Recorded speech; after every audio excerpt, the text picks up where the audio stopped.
People need to understand what exactly do we stand for. Vanhu vanofanirwa kunzwisisa kuti pano takamirira chii. Zvinotibatsira izvozvo kuti revolution yedu iende kumberi. Ndosaka tichiramba tichikurudzira nzira dzemasoja, taurai zvine tsika kuti mass inzwisise kuti revolution iri kufamba sei. Background tibate zvishoma. Geza revolution started from ZANU-PF power ranks. It's a group of ZANU-PF members vakasarudza kumira nevanhu. Saka vanhu vezanu ava sandinoona vamwe mune muchikakawadzana kumagroups as if you are bringing new information. Hapana new information. Wana comrade Geza, these are ZANU-PF members. He is a ZANU-PF Central Committee member. Iri pamutemo. Kwete zvigananda zvamakuona zviri kuitika izvo. Pabatei ipapo. Isu pano hatisi vanhu veZANU-PF. Ndosaka tisingatauri takamirira urongwa hwavo. Isu pano hatisi vanhu we-opposition parties dzese dzamunoziva ndande ndindu.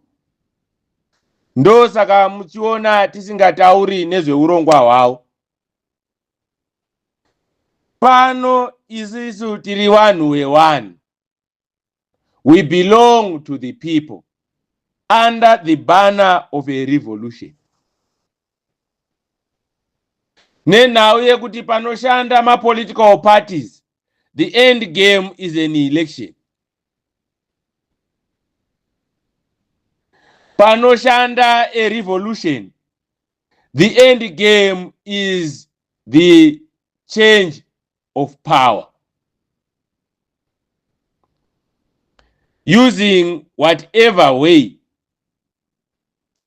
possible. Ku-revolution kunoshanda ma-commanders. Ndosaka muchiona tichireferenza kuti Commander Geza.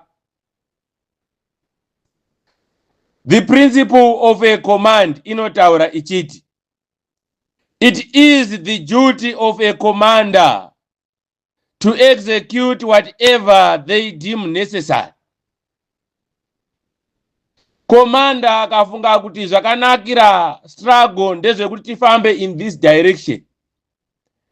Tese isisu tinoteerera one command toenda ikoko. We don't care kuti tiri kunohwina here kana kuti tiri kunokundikana. Because a revolution inofamba nema battles. Some battles we win, some battles we learn.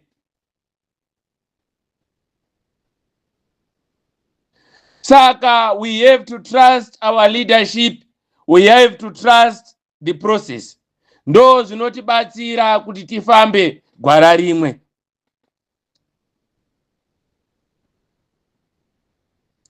Vanhu are divided under two political banners. It's either uri ruling kuzanu kana kuti uri opposition, whatever opposition 100 zvadziri ikoko. Asi nisa comrade Sarwaka pakusarudza divi tiri kudivi revanhu veku-opposition. Ndo kwatinofamba nako.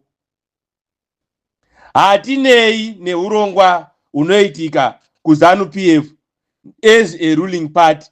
Nenhau yekuti makore ese aya atanga tichifamba ne-revolution iyi kana kuti ne-agenda, ne-the people's agenda. Tanga tichitsutsumwa nekusabatwa zvakanaka kwebasa kuri kuitwa neutungamiriri weZANU-PF. Saka we will never have ZANU-PF as an organization as our friend, or any opposition political party as an organization as our friend. Here we represent the people. Asinzwai, Ndibatisisei ipapo tisati tabata speech yaCommander Geza. We have declared a Zimbabwean revolution. A revolution doesn't respect political parties, but it focuses on the people's agenda. Because political parties dzinotungamirirwa nema-leadership evanhu, hadzitungamirirwi neagenda. Munhu haawimbwe naye, munhu anogona kungomuka akafa. Regai timbomwira mvura.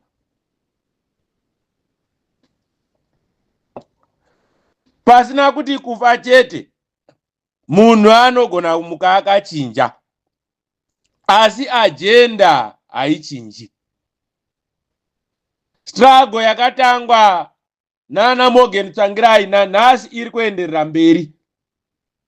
Agenda yechange haichinji. Vanhu, the faces of change dzinochinja. The mindset of change dzevanhu dzinochinja. Saka pano takatakura vanhu from both the ZANU-PF as the ruling party and from the opposition. Vese vanhu vatakatakura pano vane vatungamiriri vavo kumapato kwavanobva. Ndosaka kana tichibata vatungamiriri hatibati kudivi rimwe. Nenhau yekuti tichiti message idzi mudzitsvitse kwamunoswera nevatungamiriri wenyu kuti the people's agenda iri kuti tadii tadai, then mouya motipa feedback, tobatanidza toona kuti revolution inoshepa sei. Saka tikasaita basa nemazvo pano tinovhiringidza the people's agenda.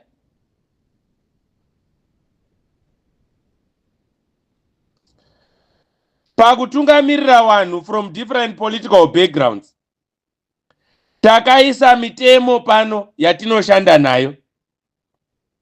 The key principle on this platform is listen to one command.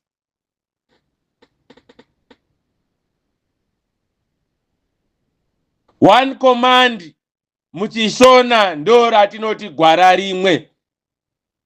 Warume fambai gwara rimwe.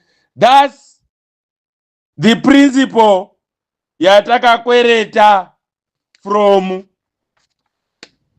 the late Morgan Tsvangirai. Fambai gwara rimwe is a principle authored by Morgan Tsvangirai. Tsvangirai akasiya ataura kuti warume fambai gara rimwe, listen to one command. Isu pano ndo zvinotigaidhawo izvozvo. Ndo kwatakakwereta this principle. Asati afa, he made sure kuti asiya vana vese vari panzvimbo imwe, wachifamba gwara imwe. Mukazosarudza henyu kuparadzana mega, but anyway ndo zvinoitika mu politics. Ndimi munoziva kuti kupatsanurana kwamuri kuita kuma opposition ikoko kwakakunakira ichi. Hatipindiri factionalism dzenyu. Revolution iyi, mweya wa Comrade Tsvangirai nemweya wa Comrade Mugabe wasumuka kuzosunungura vana veZimbabwe. Ndipo pari kubva Comrade Geza. He is also a spirit. Mugabe atsamwa nestatus iri muZANU-PF. Mugabe is angry nezviri kuitwa nemaChina. His spirit rose to protect vana veZANU-PF vari kutambura. So anotaura through Commander Geza. May his soul rest in peace. But tinoziva nezviri kuitwa naMnangagwa izvi, mweya wake Mudhara Mugabe haumbozorori in peace kusvikira tabatana sevana verevolution taunza the real change we want. Morgan Tsvangirai is angry nestatus iri kuopposition. Tsvangirai ari kuti marasa struggle mukasarudza kuzvikudza, mukasarudza kudya kwewashoma, mukasarudza kunyarara panguva inokodzera kutaura. Ndo zviri kutaura mweya waTsvangirai. Ndo kwatiri kubvawo nako isu vana comrade Sarwaka. Is the spirit of Morgan Tsvangirai iri kutaura kuti ndatsamwiswa nezviri kuitika, nekuti muri kunyararirei zvinhu zvakadai vana weZimbabwe, mhuri yeZimbabwe ichitambura to this extent. May his soul also rest in peace. Tsvangirai aimiririra resistance. The same nana Chief Zvadhakwa Ngwena. Tsvangirai aimirira action. Tsvangirai aimirira human rights, kodzero dzevanhu. Saka tikanyarara zvese zvichiitika izvi, mweya wake hauzorori murugare. Ndiyo same message iri kutaurwa naComrade Geza. Comrade Geza munhu weZanu-PF akasarudza kumira nemasi, kumira newanhu. Ndo saka takavatambira, tikafarira, tikawapa pekugara kudivi rewanhu. Wana Mnangagwa nezvigananda vakatanga kumupisira dzimba, vakamudzinga muCentral Committee, vakafonera Mutamba vakati sungai munhu.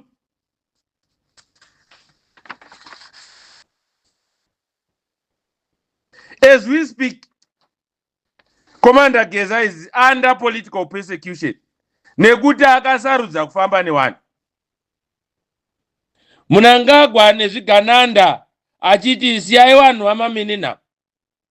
As long as isisu vashoma nezvigananda zvedu takaguta. Saka hatikwanisi kurasa Geza neGeza revolution kunyangwe zviite sei, nenhau yekuti it's a spirit yasarudza kumira newanhu. Awe munhu wemasi, auya kuvanhu haana kuzorora. Commander Geza wakauya akati vanhu veZimbabwe, kana muine basa renyu randinogona kuita, ndingafadzwa kuriita pasina kana mubayiro, pasina kana rendi yamunondibhadharira, pasina kana mari yechikafu yamunondikontributira.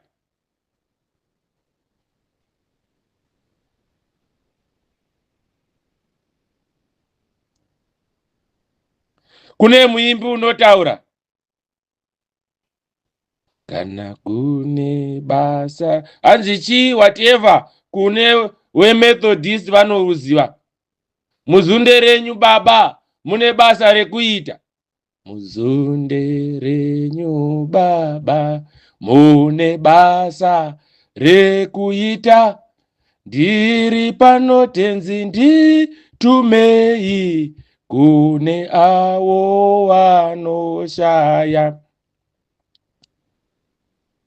Ndo zvakatambirwa na Commander Geza. Kana muchienda neni, kana muchitisimbisa, hatizotyi madambudzo, kana basa richikonja, takadzidza kuva nemi. Ndo rwiyo rwakaimbwa naCommander Geza. Vanoziva rwiyo urwu chizotsvagai mavhesi acho akanaka tozogoerana, tizogone kuruimba zvakanaka.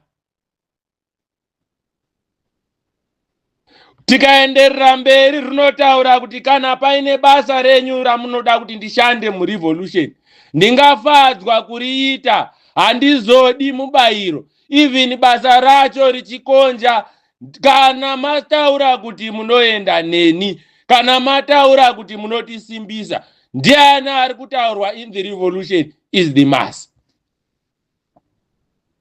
Saka wanakomanda Geza nesu vatungamiriri wenyu tiri kuti kana masi masarudza kuti muchafamba nesu, kana masi masarudza kuti muchatisimbisa, basa ramuri kutituma hatizotyi kuriita.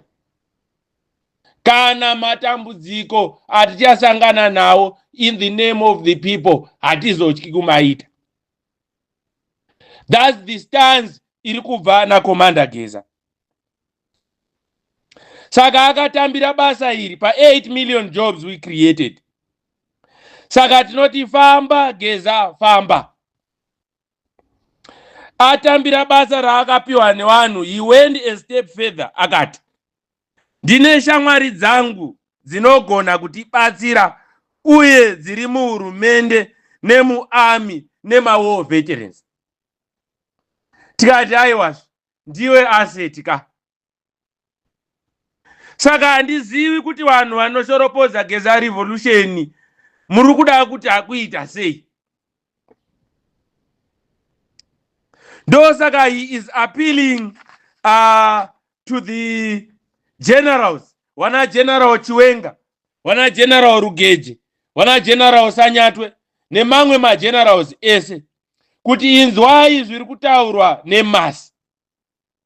He even went on akasarudza kuita appeal kushamwari dzake dzaakarwa nadzo hondo, wana Christopher Mutsvangu.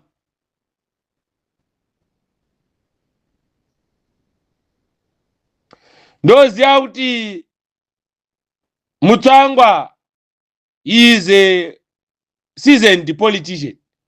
He is a war veteran. He is an academic. He is a confusion because he is 3 in 1. Saka vazhinji hatimunzwisisi. Asi komanda Geza ari kutaura kuti musateerere zviri kutaurwa, ndo macomrades atanga tiinawo kuhondo aya. Kana pataurwa nezve people's agenda, anosiya zvimwe zvese zvinenge zvichiitika izvi ouya kuvanhu. Saka ndidzo shamwari dzaGeza dzaakauya nadzo kuvanhu. So pese paanopa ma-addresses, he will be appealing to his friends, even to those leaders in opposition political parties. We are still expecting you to address us and appeal to your friends kuti dziuye dzibatsire vanhu, dziuye dzibatsire masi. Saka panotaurwa comrade Geza achireferenza kuvanhu vari kuZANU-PF, he is appealing to his friends vaanoziva kuti uyai mutibatsire kusunungura vanhu. The same we expect it from the opposition leaders. Could you please make the same message? Appeal to your friends and relatives. Zamunoshandidzana nadzo dziuye dzibatsire vanhu. Because you as leaders hamuna nhamo. You have everything. Watambura imasi. Saka don't divide the people muchita Geza ataura ari kuZANU. Saka achisa hatimuteeri. Ari kuapila to his friends dzaanonzwisisa, dzaanoziva kuti dzine simba rinogona kubatsira vanhu. Ku-opposition, we also expect opposition leaders kuti dziapile to the friends dzaanoziva kuti dzine simba dzinogona kubatsira vanhu. Wauye tibatane under the banner of the revolution, tisunungure masi. It is on this platform we represent the people. This is the third force. This is the vehicle of the revolution. Saka vehicle revolution ratiri kufamba nayo yamunoadreswa nanakomrade Sarwaka, it's a vehicle rakatakura vanhu from both the opposition and the ruling. Saka mukatanga kurwisana muchitora zvamabva nazvo from your different political parties, muri kutiomesera basa. Teererai one command, tofamba. Abva from the ruling wana Geza vauya vataura, toteerera kuti vari kuti chii totsigira tofamba kumberi. Wauya from the opposition, whoever auya achiri ndauyawo kuzobatana nevanhu akatipa masignals aatipa, toteerera tofambira kumberi tosunungura masi.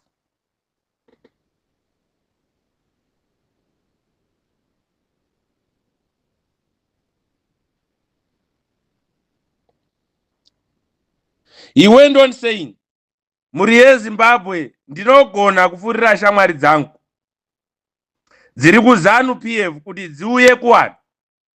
NdiComrade Geza wakadaro. Saka tichatanga action paconference yekuManicaland this October. Saka stay away ya 7 October iya tomboisa paside. Tosupporta program iri kuManicaland iyo. Toziva kuti masa hamusati mainzwisisa kuti what is in it. Then Manicaland province ndinoziva kuti hamuna henyu kunzwisisa message, asi Commander Geza vari kuti suppose hazvina kumira mushe kuManicaland ikoko, don't panic, support General Chiwenga nemamwe magenerals. Nekuti kana ZANU PF conference ikatadza kumisa Mnangagwa nezvigananda, revolution must take over. That was the message to Manicaland province from Comrade Geza. So more likes, Isaima likes for Commander Geza. Kana tapedza nezvigananda, a free and fair election follows. Vanhu voisa mutungamiriri wavanoda. Saka pamberi ne-unit of purpose, pamberi ne-revolution. Lo munyaka siyabangena in the name of the people.